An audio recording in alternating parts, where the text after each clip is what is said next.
Today, we're diving deep into Zechariah chapter 8. And let me tell you, this is a message of just radical hope. Imagine you've just come back from decades in exile, your city is in ruins, and then you get this. It's not just about rebuilding walls, it's a divine blueprint for a total spiritual and social reset. So let's get into it. Wow. Talk about starting with a bang. The chapter just explodes with this incredibly intense statement. This isn't some mild concern, you know?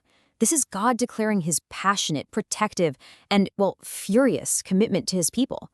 This right here sets the tone for everything that's about to unfold. All right, so to really unpack this prophecy, we're going to look at it in 4 key parts.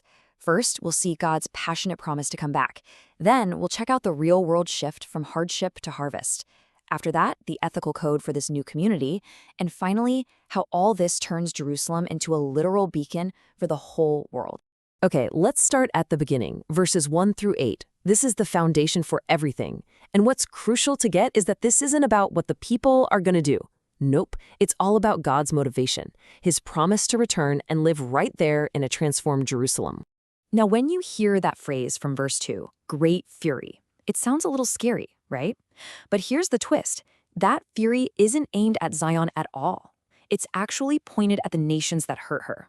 I mean, think about it historically. Persia's fury against Babylon is the exact event that let the Jewish people go home. God's anger clears the way for their restoration. So in verse 3, we see what this return looks like. God isn't just moving back into the old neighborhood. He's promising a fundamental change in the city's character. It's going to be called the City of Truth, the Holy Mountain. It's like a total rebrand, signaling a new era of faithfulness. And we saw the first real taste of that promise when the Second Temple was finally finished.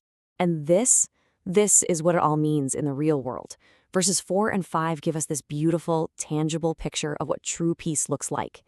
You know a society is really, truly safe when the most vulnerable people, the elderly and little kids, can just hang out in the streets without a single fear. That's the goal. So God has reestablished his presence. What happens next? Well, now the prophecy zooms in on the day-to-day effects. Verses 9 through 15 are like a dramatic before and after shot, showing the misery of their recent past versus the incredible prosperity that's coming. I mean, just look at this comparison. It is so stark. Verse 10 paints a grim picture of life before they got serious about rebuilding the temple. No jobs, no safety, neighbors turning on each other. But now, because they've obeyed, everything flips. The land itself starts to flourish. It's a direct result of their renewed commitment. And this leads to this massive reversal in verse 13.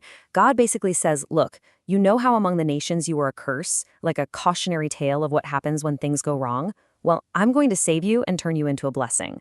This is a huge deal, echoing the original promise God made to Abraham centuries before. But here's the thing. These incredible blessings, they don't just happen in a vacuum. God is super clear about their part of the deal. Verses 16 and 17 lay out the covenant of conduct, the ethical foundation they have to build their lives on to keep this amazing new reality going. And take a look at what's on this list. It's not about complex rituals or ceremonies. It's all about how you treat other people. Be honest, be fair, don't plot against each other, hate lies. I mean, this is the simple, powerful stuff that God says builds a healthy community where he wants to be. Okay, so what happens when a community actually starts living this way? Something remarkable. And that brings us to the grand finale of the chapter, the breathtaking vision in verses 18 to 23. This renewed community becomes a kind of spiritual magnet, a beacon of light that starts pulling in the whole world.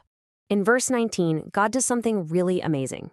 He takes their days of fasting, days they created to mourn the horrible events that led to their exile, and he tells them to turn them into parties, into joyful feasts. He's basically saying, stop mourning the past. The future I'm building is so bright, it's time to celebrate. And that global attraction builds to the stunning image in verse 23, centered on the number 10. In the Bible, 10 often represents a kind of completeness, the whole shebang.